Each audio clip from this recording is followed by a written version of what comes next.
Você já sentiu aquele arrepio na espinha ao perceber que algo simplesmente não está certo? Talvez seja apenas uma sensação, ou talvez seja um aviso. Bem-vindos ao Lendas Ocultas, o canal onde o sobrenatural e o inexplicável se encontram. Eu sou Davi Sepúlveda e hoje trago uma história aterrorizante que aconteceu na virada de um ano. Uma noite que deveria ser de festa e celebração, mas que se transformou em um verdadeiro pesadelo. Garanto que esta história vai mexer com sua imaginação e, quem sabe, com algo mais. Compartilhe com seus amigos e deixe nos comentários. Você acredita que o Ano Novo pode ser a noite mais perigosa do ano? Agora, imagine o seguinte: um grupo de amigos decide alugar uma antiga fazenda no interior de Minas Gerais para passar a virada do ano.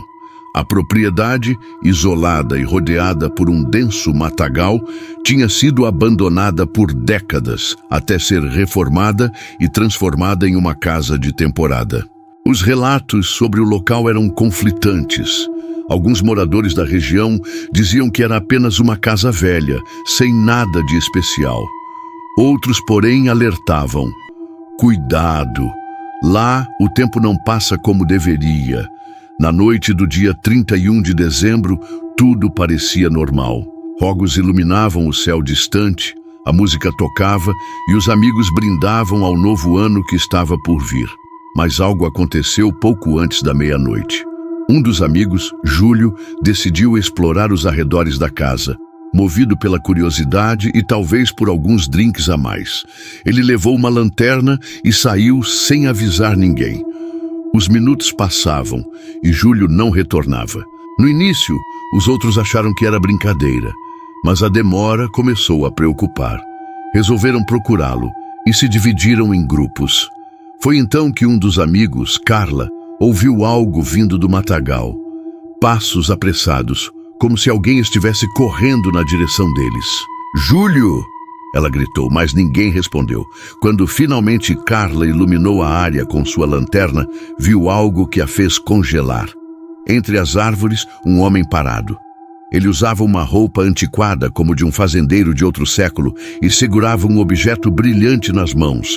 Carla piscou e ele havia desaparecido. Logo depois, Júlio apareceu cambaleando e em estado de choque. Ele não dizia nada com clareza, apenas repetia: "Não entrem no matagal, não brinquem com o tempo." Os amigos levaram Júlio de volta para a casa, tentando entender o que havia acontecido. Ele estava pálido, os olhos arregalados, como se tivesse visto algo impossível de explicar. Carla tentava acalmá-lo, mas ele apenas sussurrava frases desconexas, repetindo que o tempo não era normal e que eles estavam lá. Enquanto isso, o relógio marcava 23h55. O grupo decidiu se reunir na sala para tentar esclarecer a situação.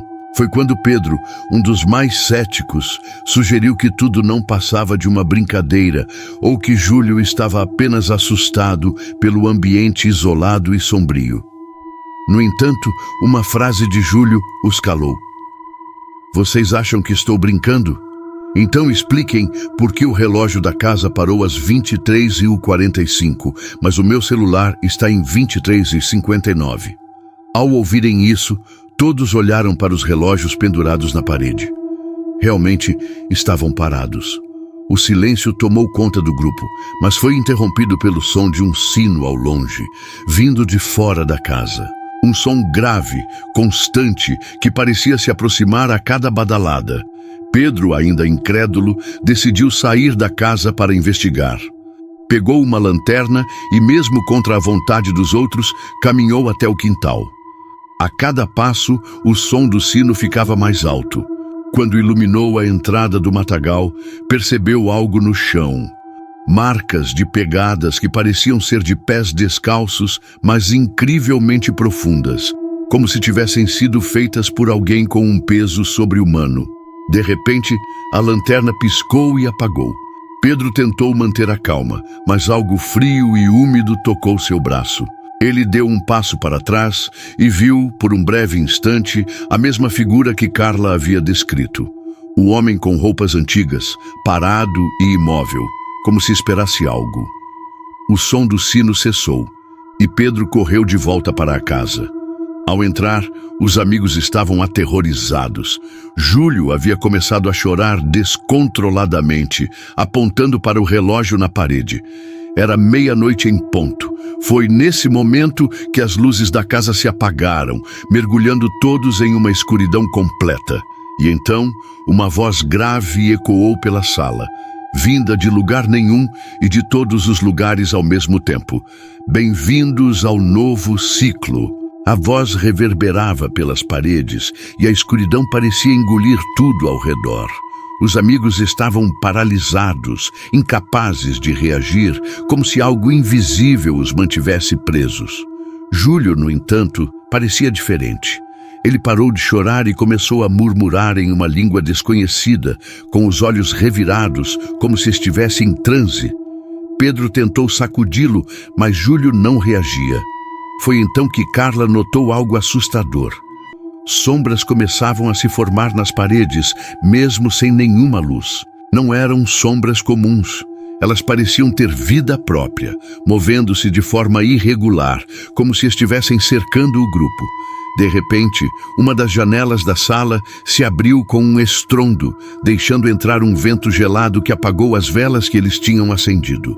No meio da confusão, uma figura começou a se formar na escuridão, tomando a forma de um homem alto, com o rosto coberto por um capuz. Sua presença emanava um terror tão profundo que todos sentiram como se o ar tivesse desaparecido do ambiente. "Vocês cruzaram a linha", disse a figura, com uma voz que parecia vir de dentro da cabeça de cada um deles. "Esta casa não pertence ao seu tempo, e agora vocês também não pertencem mais." Foi então que Pedro, em um ato de desespero, pegou o celular e tentou iluminar a figura, mas a luz apenas passou por ela como se fosse feita de fumaça. Carla gritou, apontando para o chão. Os pés da figura não tocavam o solo. Ele flutuava levemente, como se estivesse suspenso entre o mundo deles e algo muito pior. A figura levantou uma mão e apontou para Júlio, que agora estava imóvel e pálido como um cadáver. Ele viu o que não deveria. Ele ouviu o que estava escondido. "Agora, um de vocês deve pagar o preço." As palavras ecoaram pela sala e as sombras nas paredes começaram a se aproximar. Pedro tentou argumentar, implorando para que os deixassem ir embora. Mas a figura apenas riu, um som oco e perturbador, e respondeu: "Vocês não entendem. Não há saída. Aqui, o tempo não segue as mesmas regras." Carla, desesperada, gritou para o grupo correr. Mas ao abrir a porta da frente, perceberam algo impossível.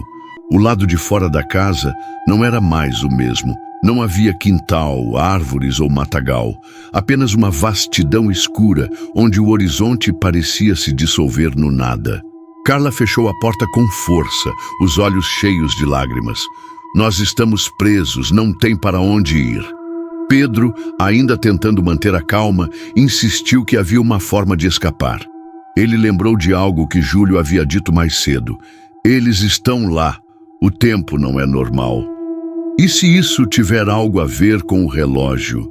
Pedro sugeriu, apontando para o antigo relógio de parede. Apesar de todos os outros terem parado, o relógio continuava funcionando, agora marcando 00:01. Os ponteiros, no entanto, pareciam se mover para trás, numa contagem regressiva, silenciosa. Carla aproximou-se do relógio com hesitação. Havia uma inscrição gravada em sua moldura de madeira desgastada. "O ciclo deve ser completo." Antes que ela pudesse tentar decifrar o significado, Júlio, ainda em transe, levantou-se de repente e caminhou até o relógio. Ele começou a girar os ponteiros manualmente, para trás, como se estivesse sendo guiado por uma força invisível. As sombras nas paredes se agitaram violentamente e o fazendeiro deu um passo à frente. "Pare agora!" ordenou com uma fúria que sacudiu toda a casa. Mas Pedro e Carla não podiam permitir que Júlio fosse interrompido. Pedro se colocou entre Júlio e a figura, enquanto Carla agarrou um pedaço de madeira, tentando se preparar para o que pudesse acontecer. À medida que Júlio continuava a girar os ponteiros, a casa começou a tremer e a escuridão lá fora começou a invadir pelas janelas. Era como se a realidade estivesse se desfazendo. A figura estendeu a mão e uma das sombras tomou a forma de uma lâmina, avançando em direção a Pedro. Ele desviou por pouco, mas sentiu o frio cortante passar perto de seu rosto. Com um último movimento, Júlio empurrou os ponteiros do relógio até as 23h45, o momento em que tudo havia começado. Houve um estrondo ensurdecedor e a figura encapuzada soltou um grito agudo, dissolvendo-se em uma fumaça densa. De repente, tudo ficou em silêncio. A casa parou de tremer, as sombras desapareceram e a luz do luar voltou a entrar pelas janelas. Os amigos estavam atordoados, mas vivos. Pedro verificou o celular. Era 23h46. O relógio na parede havia parado novamente, mas agora marcava o horário correto. Estamos de volta? Carla perguntou, ainda tremendo. Júlio, agora consciente, olhou para os outros com uma expressão de alívio, misturada com terror. Sim, mas não podemos ficar aqui.